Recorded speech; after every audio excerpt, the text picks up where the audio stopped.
Hey, I'm Gary Byrne, and I'm here with Grant Schmidt. We are the authors of Crisis of Character and Secrets of the Secret Service. This is the Crisis of Character podcast.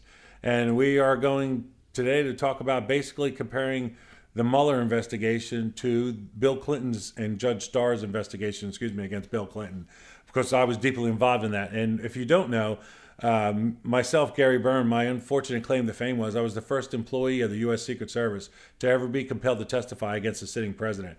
I had to testify against President Clinton in his impeachment scandal while I was protecting him. I was subpoenaed 6 times, and then it eventually ended up in the Supreme Court. And I was forced, and the Supreme Court Justice Rehnquist forced me to eventually testify. So that's who I am, and we're going to compare these two investigations. And go ahead, Grant. And I think it's a really important comparison because as you do book signings and things, people a lot of times bring it up. Whereas you were right in the thick of it for the Starr investigation, you kind of have the most inside window as to what the Mueller investigation would have looked like for the people who were subpoenaed, for the people who, right, right. You didn't get raided. Well, I got threatened. You got threatened of being raided. Yeah, I got threatened. I really thought at that time, the fact that we were law enforcement and they knew, you know what I mean? Like everybody in law enforcement knew who we were and knew what we did. I thought they were very heavy-handed and with us. I mean, the Mueller investigation today is very heavy-handed. Very heavy-handed. Very heavy. Listen, the way that they served the subpoena on that guy down in Florida was way overboard. And they did the similar things to me. You know, they threatened to arrest me in front of Jenny, who was pregnant at the time. You know, they made all kinds of threats to get me, the FBI, and that's very similar. That's a key comparison. We're going to go sort of in chronological order. Yeah. But people are kind of, I don't know if the term whitewashing is fits within that term. I don't really know what whitewashing means, but people have been saying that the Mueller investigation is a cover-up, that he was too soft, that he didn't go far enough, and he didn't pursue obstruction. And one of the things they substantiate that wild claim is they reference the Ken Starr investigation, right? Which I think is bizarre because for us, you know, if I as a millennial had not done the research for this book, I would think that was a reasonable claim to make. But having done the research in your generation and beyond, having lived through it, right, I think that it is such a ridiculous claim to make that Mueller was soft, that Mueller was, chasing the rabbit. Who's saying Mueller's soft? I'm going to play devil's advocate. That would pretty much be CNN, right, MSNBC, and the what were they saying? What were they saying 6 months ago? That Mueller's hardcore. That he's you can't approach him. He is the top of the best of the best. He's without repute. Yeah. Right. Why did they switch stories now? It would seem very clear that because they didn't get what they want. Because the far left, President Obama's national security advisor and his former head of the CIA have been telling everybody that they saw evidence. Treason. Right. Treason. They've been using treason. I've been using the word sedition, not for Trump, but what Obama's administration clearly did is sedition. But setting that aside, they've been telling the mainstream media, and the mainstream media has been repeating it and repeating it and repeating it and repeating it to the point where that's what they expect. And the truth is, listen, I don't like Mueller. And you're going to say, well, Gary, how the hell do you know who Mueller is? I don't really know him. I've never met him. But when I was an air marshal, I worked with this FBI agent from time to time. And I'll be very careful how I talk about this because I don't want to get this guy still in the FBI. But this guy spoke other languages besides English. And when Mueller went to certain countries, this guy was his interpreter. And he told me Mueller was the biggest asshole he ever met in his life. The most arrogant. And a good asshole or a bad asshole? No, a jackass. And he expected the exact opposite, because this guy had been in the military, and so had Mueller. Mueller was actually a pretty heroic dude during the Vietnam War. But somewhere along the line, he ended up being this liberal, or not, I shouldn't say liberal, but this arrogant jackass. And this guy said he treats everybody like shit. You know, that he deems below him, and that's everybody. So that doesn't mean Mueller's a bad investigator. And the truth of the matter is, Mueller did a good job. It's this. The problem is that he came to the true conclusion, and the left doesn't like that. That's not what they wanted. What they wanted was a conviction and to burn Donald Trump and his family to the ground. And in some cases, I swear they want to do it literally. Well, the one thing that really strikes me, and we're kind of right at the end, is that the biggest comparison is that Ken Starr submitted his report directly to Congress. Right. They literally loaded up giant cube trucks, boxes and boxes of the fully printed reports. I watched him do it on TV. And just to kind of give you guys a background, by this time, everything had failed. I'd already testified.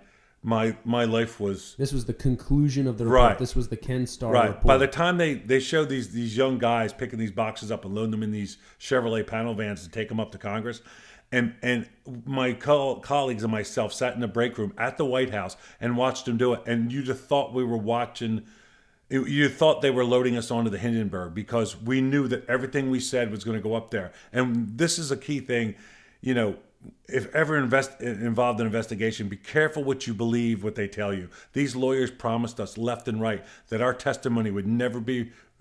What they said was, we'll never release it. We will never release it. We will never release it. What they didn't tell us, those motherfuckers, was that they have to turn it over to Congress, and Congress makes its own laws. They were obligated by law to turn it over to Congress. And they could do whatever they want with it. And so that was the DOJ, that was the FBI, that was the special counsel, who was initiated by Congress, which all special counsels are. But the special counsel reported to Congress, as was the law at that time. I'm going to look up the law, what that law was. Right. But it was this huge printing effort. They printed the reports. They sent them directly to Congress. So every congressional office... And it was written in a book format, similar to the 9/11 investigation. This was not a report that was like printed and stapled. They wrote it in a story format, so you could tolerate it. Yeah, it was almost like published, and the printing effort was amazing. So then they ship it to Congress. Congress gets the full report. It being a Republican Congress, they basically release it within like 48 hours or something crazy. They release the report. So let me fill in a little bit.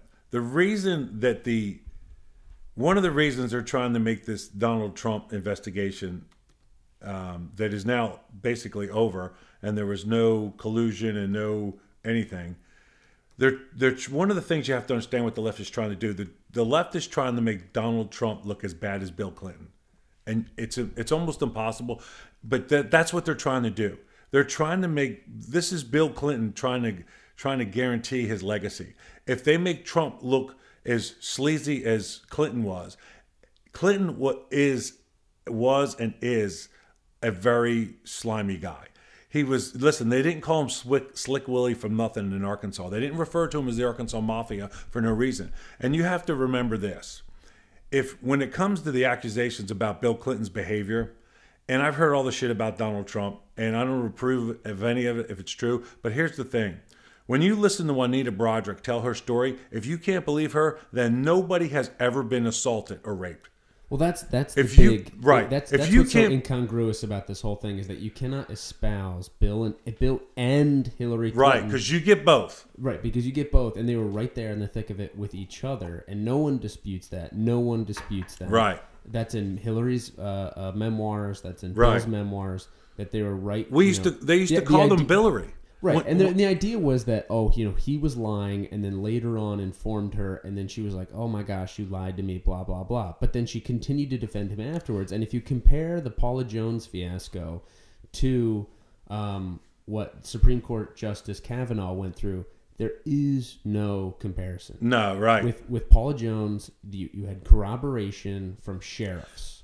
With the ones that Kavanaugh went through, there was zero corroborating evidence. Listen, what a lot of people don't understand is the reason that Bill Clinton settled was because he didn't want to have to take a picture of his penis and go in a lineup. Right, that was the big breaking news at the time, that she could pick his penis. Right, he had Peyronie's disease. And there was Peyronie's disease. Right, and there was and she had another description about his penis, and when his lawyers talked to him about it, and they realized that she could they were going to go, at one point it got so crazy that they were going to force the president to have an erection chemically, and they were going to take a picture of his penis, and they were going to have 6 or 7 other pictures of penises and make her pick it out of a lineup just like you would a regular criminal. And they were terrified that she could pick it out because she proved she could by the description. That's the main reason they settled. A lot of people don't know that. A lot of people don't know that. They don't talk about that. Yeah, well, I worked at the White House at the time. The rumors were flying, and we were cracking up. Like, you picture these, you've seen in the movies, like the lineups of people. And you picture these penises standing there, like, one's kind of paley white, and the other one's got a hook in it, and the other one, they were talking in the news. There are all these reports of it. There's a birthmark in addition to the pyrone. There was. That's right. Right. It's a mole. It's a series of moles supposedly, and so anyway. So all right. So getting back to the apples and oranges or apples to apples comparison. So that's so in a nutshell, the Ken Starr investigation originated from an FBI investigation due to allegations of bribery and misconduct. Whitewater. It started with the Whitewater. And there was a few others. Whitewater, the Whitewater real estate stuff. Right. It was a real estate thing. So I'm just giving the short and sweet summary. Right. That happens when he's an attorney general going on to governor, and then from governor on through his campaign into the presidency. And it was unsettled, and everyone knew that these investigations were ongoing. And then the sexual assault allegations come up with a petition to the government, a civil suit, by Paula Jones and some others. And there were people reporting that they had affairs. Right, they were coming out of the woodwork. They were coming out of the woodwork. So then everyone looks past this. Or at least the majority, the voters. It's not that the majority of the voters look past this. He gets elected. Okay, I'm not correcting you. I'm just adding to it. It's not that they look past it. It's that Bill Clinton's machine spun everybody past it. Right. However you look at it. So he gets that's elected, important to me. But he gets elected. The investigation does not stop. Right. So continues. He continues, and then he even goes on to his second term, and these things are still dogging him. Right. And then the issue becomes the perjury investigation into the investigation. The perjury allegations into the investigation, and that's how you get all the way up to Monica Lewinsky, because it was his word against other people's words, and then they go after his integrity, his word, by trying to get him wrapped up in the perjury, which he does. Right. So the significant thing is when it comes to his impeachment and everybody loves to say it was about sex. It's nobody's business. Okay, you're right to a certain extent, but it wasn't about sex. Adultery is not a crime. Right. It was about suborning perjury. What Bill Clinton did was, and this is what he always did, and he still does it today, he doubles down. He just couldn't get away. He just couldn't. And he's a lawyer. This guy loves to hear himself talk, and he thinks he's so freaking smart. And eventually it caught up to him. And here's the deal. He signed an affidavit saying that he not only did he never have an affair or physical contact with Monica Lewinsky, that they had never been in the same room together. Then he coerces her to sign the same thing. Where they fall off the tracks completely is she had been divulging to her friend Linda Tripp, and she told Linda Tripp everything. So they had the voice recordings, they had the dress. Before that, Lewinsky tries to convince Linda Tripp. I just want to get through the summary. Yeah, but I am. Linda Tripp, she tries to convince Linda Tripp to sign the affidavit. That's where it falls off, because Linda Tripp realizes what Lewinsky's doing and says, absolutely fucking not. I'm not lying under oath. Well, and Lewinsky passed a document to Linda Tripp in a hotel saying she coached her. They were coaching each other. Absolutely. It had a title. This is what to say. Vernon Jordan met with Lewinsky and coached her on what to say and what not to say. All right. So then fast forward. Right. Then the investigation takes a sharp turn from bribery to who's giving Monica Lewinsky this document, who's coaching Monica Lewinsky and why. Right. Is there DNA evidence? It all destroying Bill Clinton's integrity because it was his integrity versus the evidence they had of the allegations. So, and perjury and lying to federal officers is a crime, and telling other people to lie to federal officers is a crime. And Bill Clinton has a higher standard than a regular civilian, not just because he's president of the United States, but he's also passed the bar, and he's licensed to practice as a lawyer. So, moving on. So that's basically the summary of the Bill Clinton investigation. Moving on to the Donald Trump investigation, what we were told was that the FBI learns that Donald Trump is meeting with Russian agents who are acting on behalf of the Russian government. And I guess it's clear or unclear to folks, depending on the evidence you subscribe to, as to whether Donald Trump and his associates, as Donald Trump Jr., etc., knew they were meeting, if they knew who they were meeting with and what the meeting was about. But what's indisputable, and Donald Trump Jr. admits this, is that he was meeting with people who said they had dirt on Hillary. Opposition research, right. Which everyone does. Right. Everyone does, obviously. And then so you have that opposition research, whether they knew it came from a foreign government or not, whether it originated from another government or not, whether it was real or not, whether meetings happened or not. That's all sort of, in the woodwork. I mean, people will. So then, moving on from that, they had meetings take place. Let's say they get this information knowingly from Russian agents. No one disputes whether that info that they were apparently selling is true or not, whatever this dirt was on Hillary Clinton. The FBI basically gets wind that this misinformation campaign or conspiracy was happening, and then the question is, what blackmail do they have on Trump? That was one issue. What information did they give him? But see, this is the version. Did he lie about it? This is the version they want us to believe. Right. The truth is, the whole thing was a setup from the very beginning. Right. Now we are learning the FBI already knew that it was off. The FBI set that up because they wanted to introduce the dossier. Right. And so former Secret Service agent Dan Bongino has an exhaustive reporting of called Spygate, and that's his book, and his podcast go into where does this information originate from, and basically in a nutshell, if I summarize that real quick, we know that there's this misinformation campaign happening from Russia and foreign governments into the American elections, which is normal.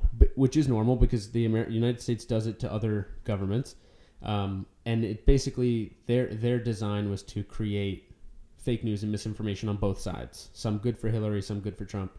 But no one's been able to substantiate that it has a serious impact on the election regardless. Like they've not been able to quantify if anyone's like, I was gonna vote for Hillary, and then I saw this news piece and I saw, oh man, I gotta vote for Trump. That's never been substantiated. No. And then so I'm gonna see where I get this. So the Clinton campaign hires former British secret agents in a British research firm to get opposition research on Trump. Right. They come up with that several, basically what some people have viewed as entrapment is that Michael Flynn had met at a luncheon. Right. He sat next to at the same table with a Russian agent. Right. A female Russian agent, and that there may be a video of Donald Trump paying women to pee on each other, used for blackmail. Yeah, it was kinky sex stuff, and and you have to realize that later on, the guy who put it together and made it up actually came out and said he couldn't stand by it, that it was all made up. Right. So then this information gets paid for. Yeah. And it's in London. And then this information makes its way to the United States. Do you know how old that part of that dossier is, though? I don't know. Yeah. It goes back to 2008. Well, it doesn't make it not true. Devil's advocate. Yes, it does, because they tried to use it on John McCain. Well, that's right. Yes. Yeah. There's almost identical. It does make it not true. Almost identical information on John McCain. But McCain fired everybody in the campaign that they accused of and moved forward and never addressed the allegations. Right. And they also went to John McCain. Right. And told him. The FBI went to John McCain where they didn't do that for President Trump. They didn't do that for Trump. But the FBI hasn't even, in the summary of this, the FBI is not even involved yet. It turns out that, oddly enough, John McCain may or may not have been the courier. Yes. That goes from...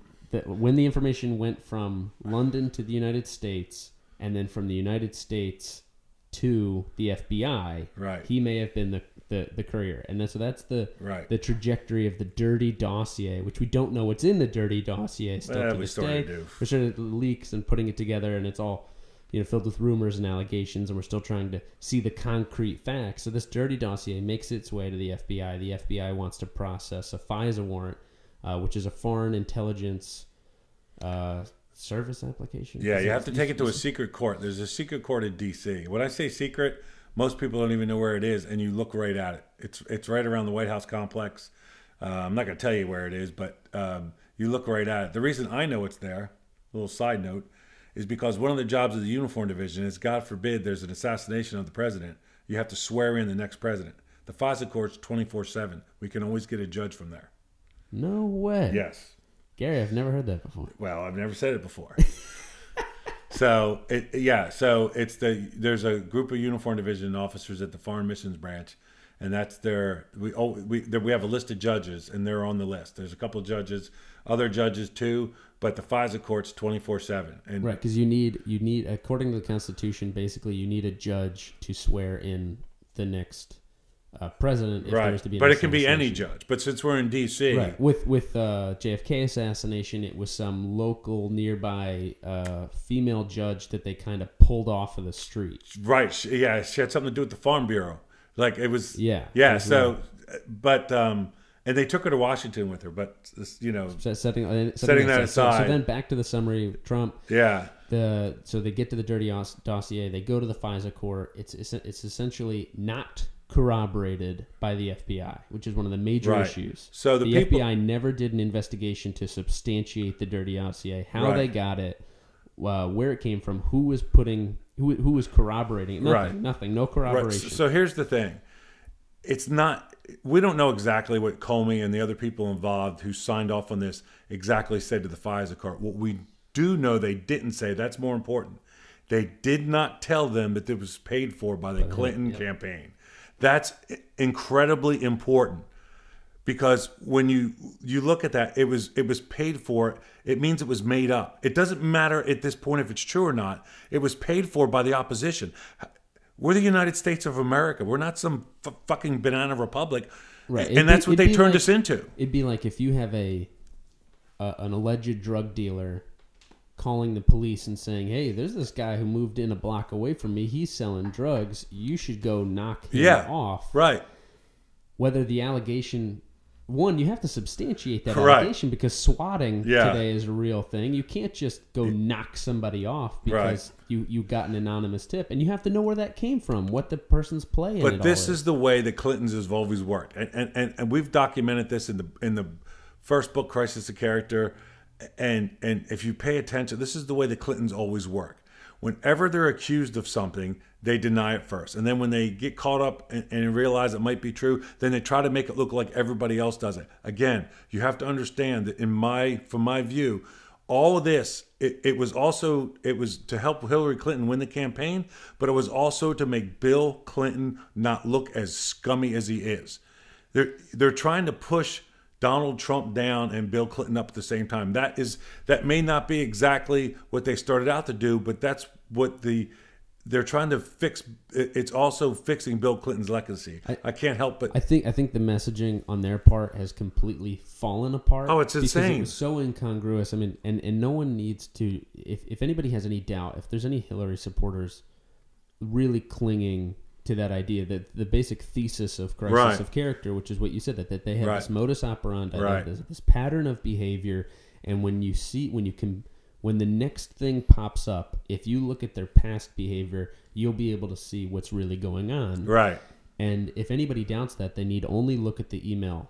Yes. The trajectory of the email scandal. Yes. No, I did not have a private server. Right. Okay, I did have a private server, but it was protected.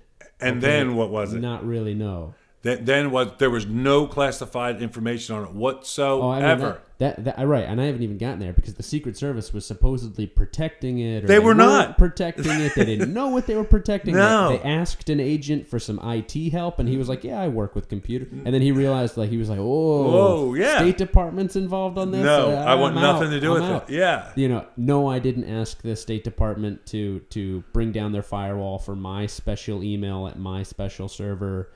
No, I didn't ask anyone to whitewash it. No, there was no... I wasn't mixing personal and business. Okay, I was mixing personal and business, but the stuff that I deleted was all yoga stuff. It was about my daughter's wedding. It was about yoga. And there was no confidential and classified and top secret information. Then what do we find out? That is all bullshit. That it was all complete bullshit. And also, too, you missed part. What did she try to do to diffuse it? Who did she try to hang it on? Colin Powell did it.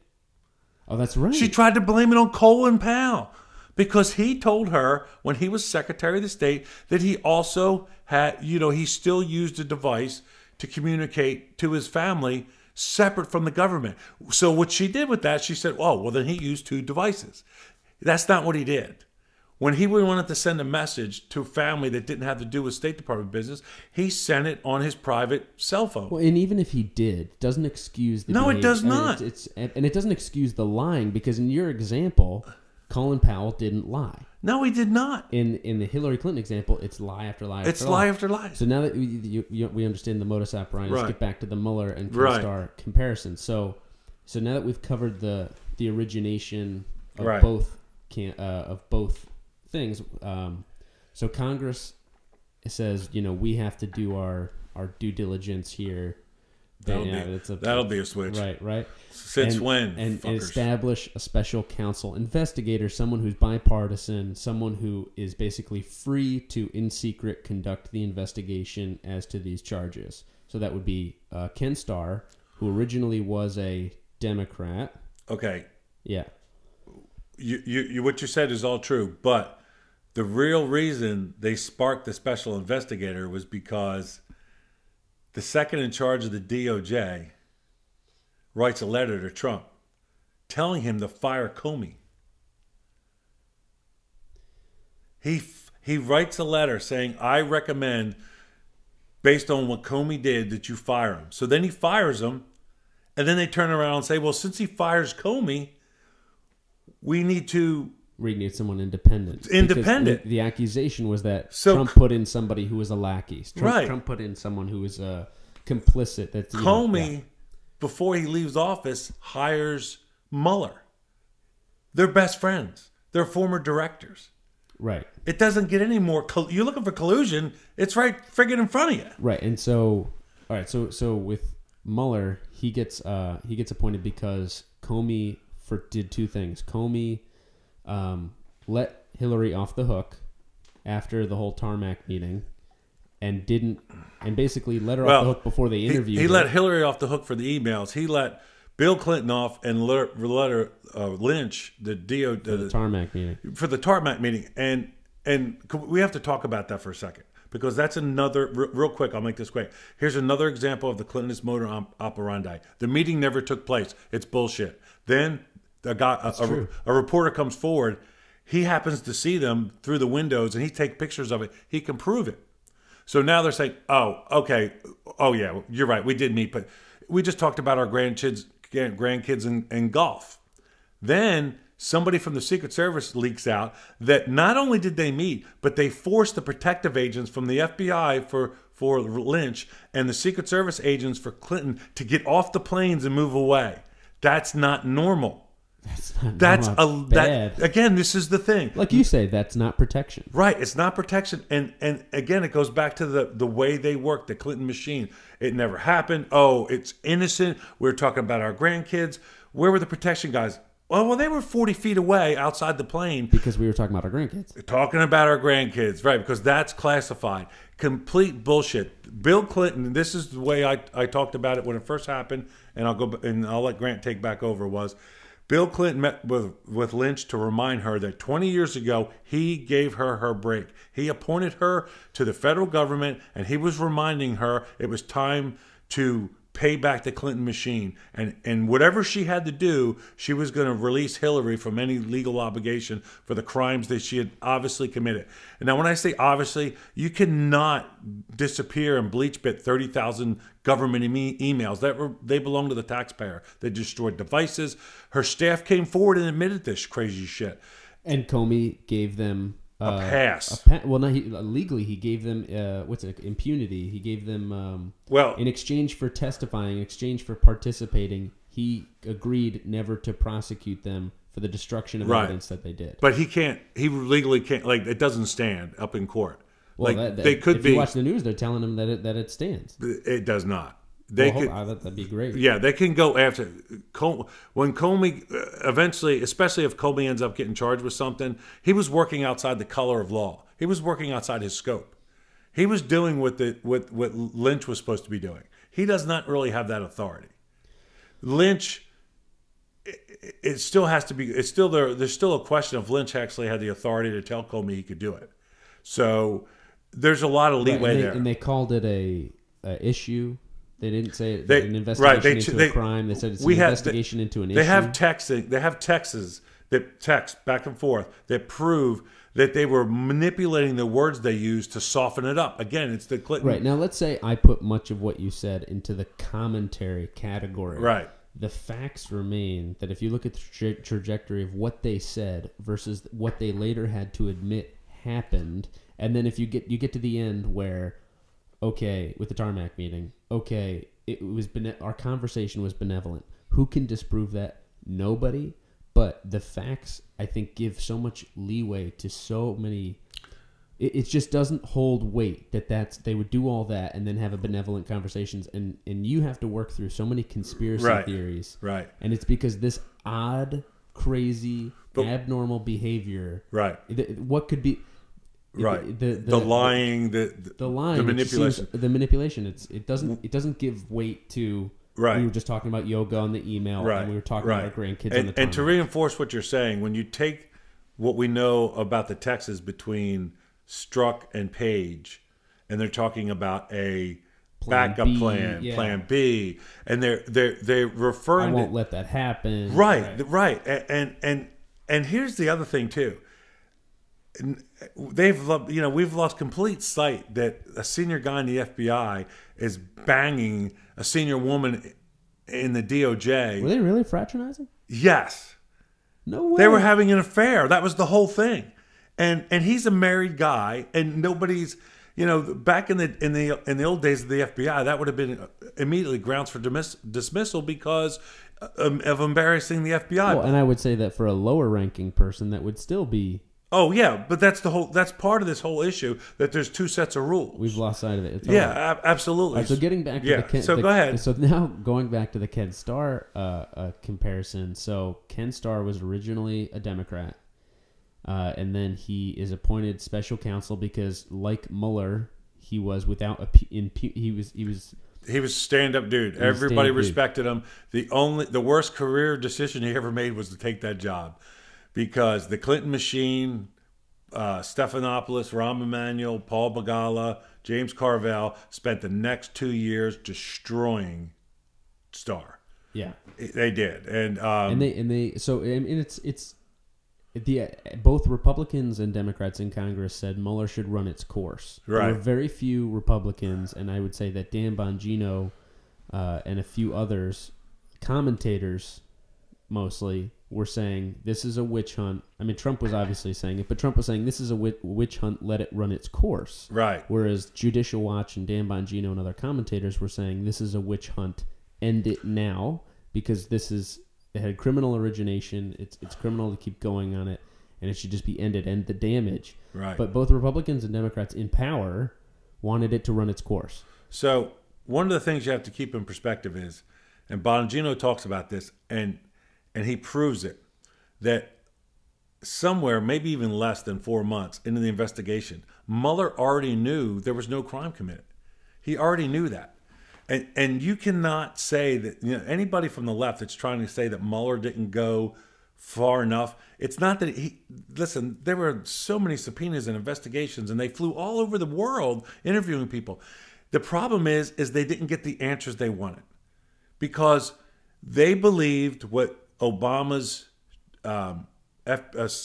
CIA director and national security guy was telling them, that they had seen evidence that it was true, and they did not, because the one guy just went on MSNBC last week and said, the information I got must have been wrong. That's all he had to say. And you know what the MSNBC said? Next issue.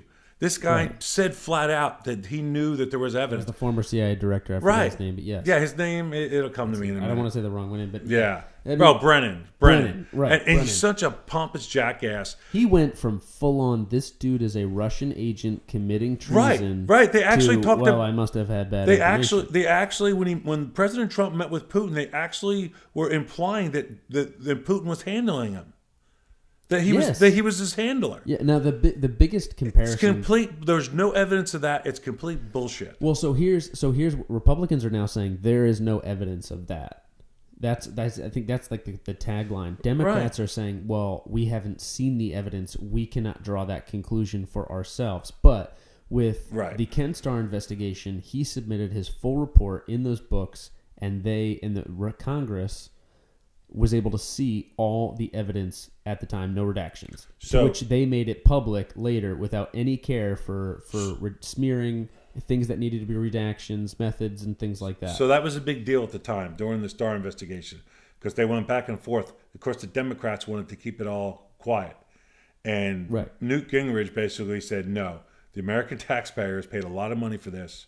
We're going to release it. The truth of the matter is, me personally, I wanted them to not release any of it because I knew ruined your career. Well, it wasn't so much about my career and I know this sounds funny now, but in the context, I didn't want to humiliate the Secret Service because the truth is we gave a lot of testimony, and I ended up making a mistake and not making a mistake, but I ended up implicating Debbie Schiff by accident. Now, she was already involved in it, but when they, remember the thing about the lipstick? There was that, and if you watch the C-SPAN deposition I did not want that released. I never. It's the funniest thing in the world. It is the funniest thing in the world, where the lawyer, who's he's not a DOJ lawyer. Is he an FBI lawyer or DOJ lawyer? He was a DOJ lawyer. Yeah. So he's asking. He's the special counsel lawyer, right? Special counsel lawyer is asking you about this instance, and the key was that they were in one instance were asking about tissues, and another they were asking about towels. They start using the term interchangeably. You talk about this in the book, Crisis of Character, that what they didn't realize what they were talking about these terms interchangeably. And there's multiple stories that involve both. Right, and you can't disclose. It's not my job to tell them. It's not your job to break it down for them. Remember the example they used? If they ask you about paper, don't mention paper clips. Remember that's the right. And I used, So then the special counsel guy he even starts asking you where the tissue boxes were throughout the Oval Office. Were the flat ones, the tall ones? It gets really ridiculous. Were they Kleenex? Right. It gets really, really ridiculous. And then so he's asking these questions. Anybody watching it would put you to sleep really fast. Well, not me. I'm fidgeting and I'm ready to. You're crinkling. And that by that water time, bottle. I've been in there for hours. So and there's parts of the. Interestingly enough, in that interview, there are parts that are redacted. At certain points, it comes up the U.S. Secret Service says to remove this from the video. But then the lawyer stumbles on this thing, and he goes basically, so what did you see on the tissue or towel or whatever he was asking about? He asked it, whichever one it was, he asked specifically, and you go, well, there was lipstick on it. And then the guy goes, well, shot in the dark here. Or he goes, was it, there's a pause, and he goes, was it Monica's lipstick? And you were like, however no. they asked it, it came out with something like this. Who did you associate it with? That's right. Yes. Who did you associate the lipstick with? And then they said, did you associate it with Mrs. Clinton? And I'm like, why would you, that's the furthest, that was the furthest from your mind. Did you associate it with Monica Lewinsky? And I said, well, no, I didn't. Well, then who did you, and because the truth was. And the guy goes, right. Hey, it's my favorite. He goes, did you associate it with Hillary Clinton? And you were like, no.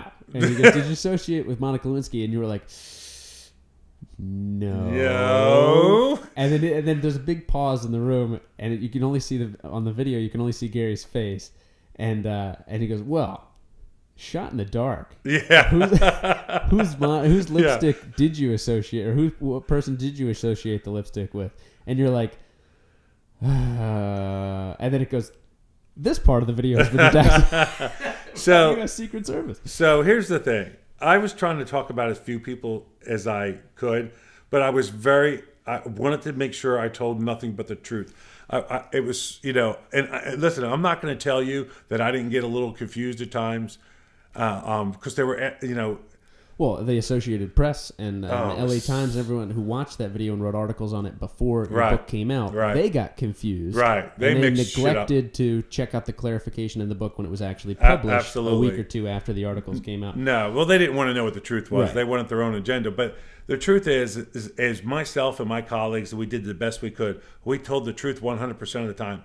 Did we get confused at times? Yes. I would tell you in hindsight, I don't know if I ever said this to Grant, but it comes to mind now, and I remember thinking it before, was in one or two instances, I think they tried to confuse me because they, trying to entrap you. Trying to entrap me and trying to entrap me in a way, not go after me outside, but say, hey, you said this. Listen, just what happened here? Just tell us. You know what I mean? What happened to you on December 18th? What happened on December 19th? Nobody's going to know. 5:30, yeah. Nobody's going to know, Gary. You know what? And that's what. Because there was a point where, because of the frustration, this went on for many hours. Before the stuff you see on C-SPAN, how many hours that is, that's only a fraction of the testimony and the deposition we gave. We were doing it for months before, every day. It was right, and you had to do it with Secret Service, and then you had to do it with the DOJ. And it was crazy. And then me personally, I had a lawyer helping me, and I didn't learn this till at the time, but I basically hired another lawyer to backstop me. He was a friend of mine, and I had no legal obligation to tell anybody that I had another lawyer. So at night, after I did all this shit, I'm running down to his office and telling them what went on, and it was crazy. Right, and working for the Secret Service, it's not like you had free time to go do that. But I think it's a really important comparison, because people are saying that the Mueller investigation has gone soft on Donald Trump because Ken Starr was operating for like 6 years. Or the FBI investigation was because it was all the way back in Arkansas, but with the Mueller investigation, it was operating basically for 2 years. But in that time, if you look at the lengths that both attorneys were willing to go, they interviewed people from all over the world. Ken Starr was called. So they subpoenaed a woman, Monica's friend from Japan. Yeah, she had to come all the way back for that, and they were willing to send investigators over to Japan for her. Right. Hold on, that's my phone. Sorry about that. But the Mueller investigation truly honed in on.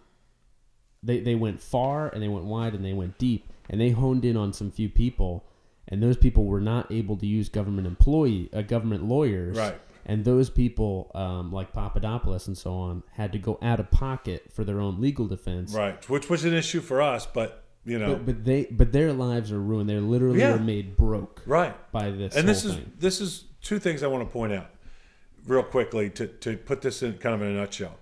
Donald Trump's been a politician for a little over 2 years, 3 years. Right. Bill Clinton was a politician for close to 40 years.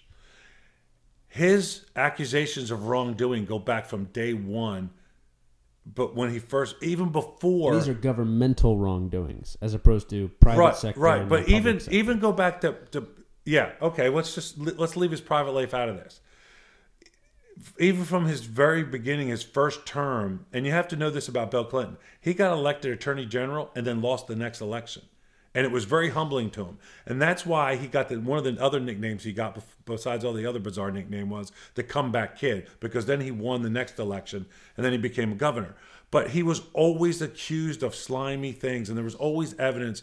And when you say, Gary, what kind of evidence, keep in mind that when he got elected the first time, that one of the people that he hired to come to the White House, and they gave her a very high up management position, her former business partner was a convicted cocaine trafficker. Come on. There was no way she should have got a clearance, but she did, because they broke down. Well, interestingly enough, they're doing the same thing with Trump now. Yes. That he's subverting the background check process. He's not. And this is, again, one of those things that gives way to such conspiracy theories, because I'm watching this and having researched and read the books and just seen how the Clintons operated. Either there's only a few conclusions you can draw. Either Trump is very similar to Bill Clinton. He was, after all, supporter goes back of to theirs. my point. They're trying to make it look like he is. Right, and I think that's what they're trying to do. But are they just trying to muddy the waters? Yes. Or, everyone's got a little Bill Clinton in them. Exactly. Everybody behaves like this. Everybody behaves like this. That's what they're trying to make it look like. Everybody behaves like this. Bill Clinton wasn't any different than anybody else. But the difference is that their policies that the Democratic policies are nice and the Republican parties are not nice, but they're all just savages, behind closed doors. That's what they're trying to spin. And the problem is that most people modern day, a lot of younger people modern day, really, when they watch the news today, they don't question it, and it's a mistake. I mean, if you've been watching CNN and NBC, you think this guy's guilty because you don't know any different, and you haven't taken the time. I don't want to say you're not smart enough, because that's not fair. You haven't taken the time to investigate. Let me put it to you this way: if you see smoke coming out of a garage, certainly go and investigate. But that doesn't mean that something's on fire. It just means there's smoke. In other words, you have to go and prove this to yourself. Could be a bunch of people smoking in there. Right. You don't listen. Listen. Yeah. No. Exactly. Listen. When again, here's something else you don't know. Let's go back to the Ken Starr investigation. Not many people know this, and I swore I told Grant this when we were first writing the book, but he didn't remember it until I said it not too long ago. One of the first things that they tried to do, the Department of Justice tried to do, when they realized, because they swore, I mean, I'm telling you, when the accusations were made and the story leaked out about Monica, these people in the Justice Department could not comprehend that Bill Clinton was really behaving like that. And until the first time they had us all the Secret Service Uniform Division people in that meeting I talk about in the Secret Service headquarters.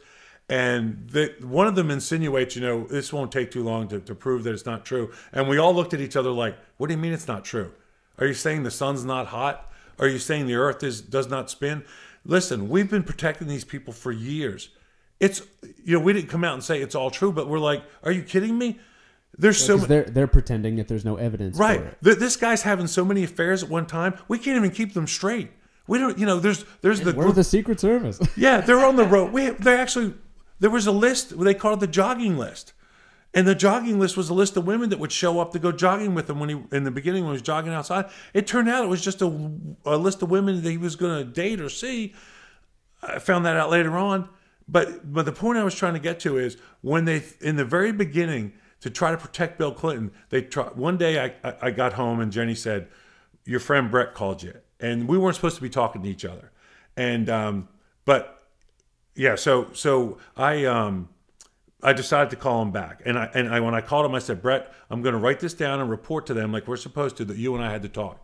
And he goes, be careful when you go in tomorrow. They're trying to make it look like you were dating Lewinsky, that you were having the affair, or one of the other men there. And I'm like, are you freaking kidding me? And I lost it. And I went in the next day, and it took them less than 7 minutes in there when they started talking to me. What was your relationship with Monica again? Did you ever meet with her for lunch? Did you ever meet her anywhere? Did you ever exchange gifts? Right, which I did. I mean, she did. She tried to befriend everybody and manipulate us. And one year she sent me a Christmas card. And when my wife got it, she goes, who's Monica Lewinsky? I said, that's that crazy broad from the West Wing. He goes, how the hell did she get your home address? I said, Jenny, she gets access to shit that she's got more access than the goddamn director. And, because she manipulated the system, but like you always, it's amazing how far you can get with a wink and a smile and a wink and a swallow. But anyway, so they at one point they were actually going to try. I mean, I swear, in hindsight, I think if I had said to them, "Are you saying I should have been having an affair?" You know what I mean? Like, do you want me to fall on my sword? Like an investigator. Right. Being do you want me to fall on my sword? Is that what you're telling me? What do they call that? When someone interviews someone? It's a suggestion. It's a suggestive. Yes. Yeah. You're suggesting. You're leading them down the path. Now, this is I think the biggest key differentiation between the Mueller investigation and the Starr investigation is that with the Mueller investigation, there's a whole lack of evidence. There's so much of a lack of evidence that the FBI did not feel the need to, or they just didn't corroborate the dossier. Right. And they sent it over to the FISA court. But with Ken Starr investigation, there was a huge amount of corroborating evidence. Even if you put it into the hearsay category. What's it called? It's not smoking gun evidence. It's, an accusation. That's going to drive me nuts. Blanking on a word. But yeah, there's a whole host of evidence. Right. He was having affairs with other women. Women were coming out publicly and stating that. He had the sexual assault allegations. He was denying it. She could, describe his Peyronie's disease and things like that. He could tell you what his pecker looked like. Right. There was the bribery allegations that you had checks. There was money moving and going.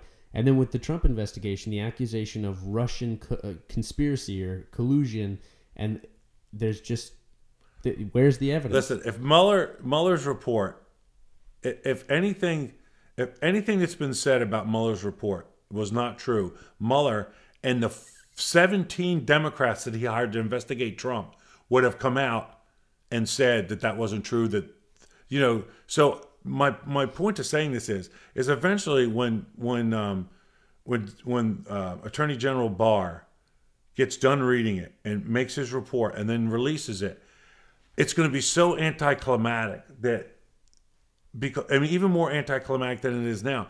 Listen, they're trying to blame this guy for something he had nothing to do with, that nobody had anything to do with, and anybody that was prosecuted was tax evasion, and they are never ever going to let this go because they were promised by Clapper and Brennan, James Clapper and Brennan.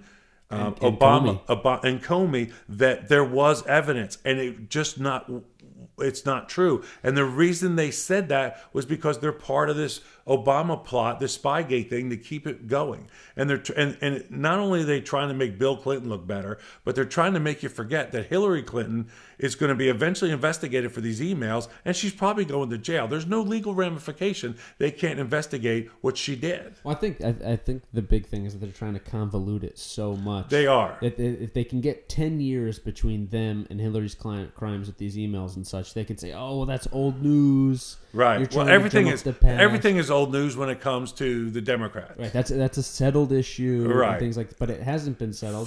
6 months after Benghazi, somebody brought it up at a press conference, and Obama's press secretary said that happened so long ago. Like, it happened. It wasn't even 6 months. It was 4 months. Christ, the one guy was still in the hospital getting his arm fixed. Right. And they're like, well, that happened so long ago. And, the things aren't really clear now what they did. They tried to make it look like the guys in Benghazi did something wrong. The CIA ditched those GRS operators big time. Yeah. One of the guys had to get reinstated back into the Army to get the medical care he needed. And you know why that happened? Because he had friends in high places. Because a general in the Army, this guy's old master sergeant went to this general and laid it out to him, and he said, "Done," and signed it. Right, it's the right thing to do for my guys. Yeah. So no, absolutely. So there's very similar things. I think one of the biggest apples and oranges is that with the Mueller report, to my knowledge, there's nobody from the Secret Service getting subpoenaed over this. Well, to our knowledge. Never say never, because it can be done secretly. With the Hillary email scandal, there were a few Secret Service people related to the server and the protection of their house and stuff. And I feel their pain. But with Trump, it's his family and it's his personal associates and some business associates and Mike Flynn and people in the administration. Right. But Mike Flynn even gave to the FBI way too much access, didn't have his lawyer present. He thought he was doing the right thing. He thought he was doing the right thing. He was naive like I was in the beginning of the Starr investigation. I was very naive. I really thought, in the beginning, I really thought that in a short period of time, that maybe I hoped more than I thought, but I thought Bill Clinton would come forward, finally grow a spine and be a man, and come out and say, "It's true. I did do it. I fucked up." And they never would have impeached him.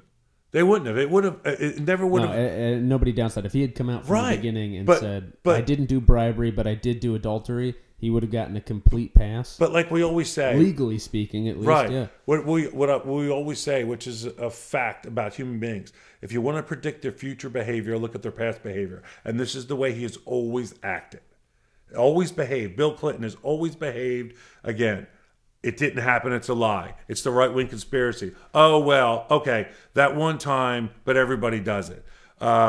No, there was no. I never had a separate server. Oh, and that then there's server. the whole memory thing, Right? The whole memory thing between Bill and Hillary. 69 times. Crazy. Hillary Clinton gave testimony in Arkansas one time about Whitewater. 69 times. She could not remember. I don't recall. Right? Yeah. How do you go and turn around and write a book about what happened? You told the court, you know what I mean? You told the court you couldn't remember anything. Now all of a sudden, when Simon and Schuster's going to write your check, all of a sudden my memory's back. You know? Right, so I think that the big key differentiation was with Mueller, the people they're interviewing, it's their personal associates, their administration, some of which, like Donald Trump Jr., has been more than forthcoming. Yeah. Like when the New York Times investigated him for a year or two, right? The report hits, and he goes, "I release all my stuff about here's what right." happened." And it was great. And the guy was basically in tears on Twitter, being like, "I investigated this for a year." Yeah. And how dare you be forthright and honest? Right. And Michael Flynn got himself in a huge jam by having the FBI come in and casually saying basically, "No, I didn't talk with anybody." Right. And then they get the transcripts, and they basically made that akin to entrapment because they never told him that this was a formal meeting. That's where the text and some of the private messaging comes in handy, because Comey and McCabe tells Page that he and Comey don't believe that Flynn lied. But they went after him anyway. You know what I mean? Right. So they sacrificed this hero to keep pushing their fake. The reason Hillary lost is because Trump colluded with the Russians. The reason Hillary lost is because she's the worst candidate ever put forward. She's a lying, in the words of James Woods, she's a drunk, what do you call her? A drunken hag that missed her turn. That's really who she is. Now, one comparison I want to make, though, and this, let me know if this is fair or not. The one idea was that Mueller was soft on Trump because he never insisted on an in-person, under oath interview. And Hillary Clinton and Bill Clinton were subjected to numerous in-person, filmed, recorded interviews under oath. Not for her crimes in the emails. They didn't even swear her in. Right, they did not swear her in for the emails. So that's why. Putting the emails aside, I know that because we covered that. But Bill Clinton, with the special because counsel, there was had to evidence. sit into the White House. Right, because there was evidence. And here's the other thing: a preponderance. There was enough circumstantial evidence. That's the word we were looking for. Thank you, circumstantial. Jeez. The other thing too is that one of the reasons you have to look behind the scenes. How could Mueller sit down with Trump after when the FBI did it with Hillary? They didn't swear her in. Why bother bringing him in? Right. You think his lawyers aren't? You don't think Rudy Giuliani's that smart? They're never going to let him sit down because you can't trust him. If they didn't swear in Hillary Clinton and they let her lawyers come in with her, that's never done. You're talking to an expert on this shit. It's never done. My lawyers were always outside when you were giving testimony. You had to stop the proceedings and go out and talk to them. And Hillary Clinton and Bill Clinton are lawyers. Well, they used to be. Right. Well, they used to be. I mean, Bill Clinton got disbarred over how he lost her investigation. license. She lost his license, or she lost her license as well. But Donald Trump is not a lawyer. I think that's a big differentiation. No, he's not. He's a businessman. He's a businessman. He's a bombastic guy, and I think the lawyers did the right. They did what made sense, right? Which was they said, submit a list of questions. We will submit a list of answers, which they did. They did, and that was satisfactory to Mueller. The Clintons were so egotistical that they said not.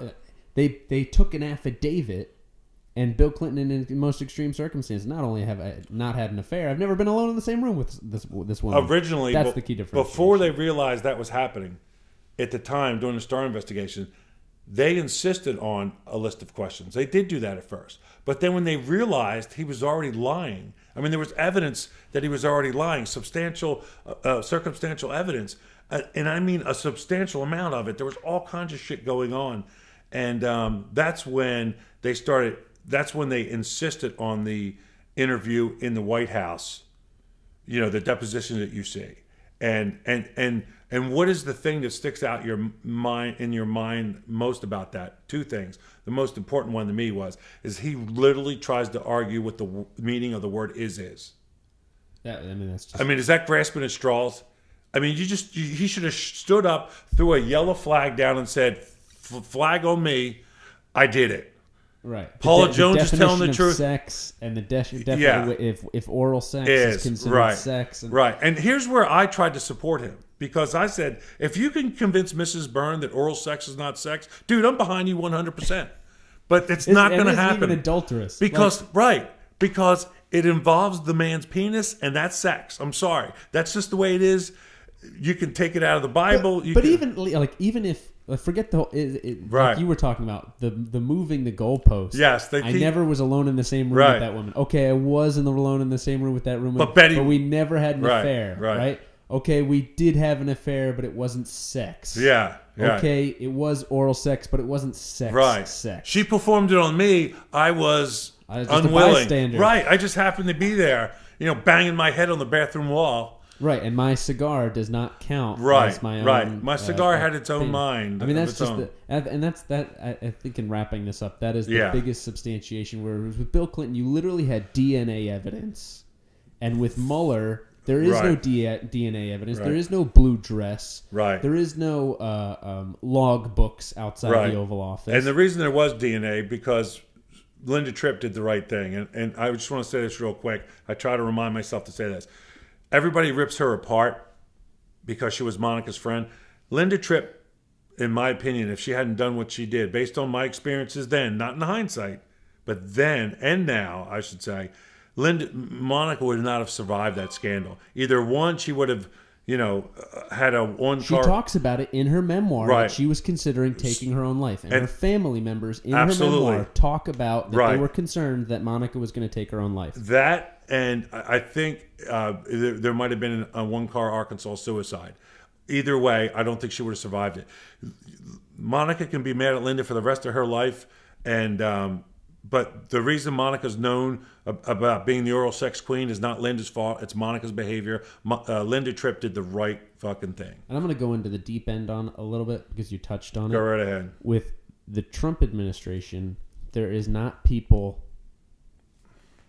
dying. No.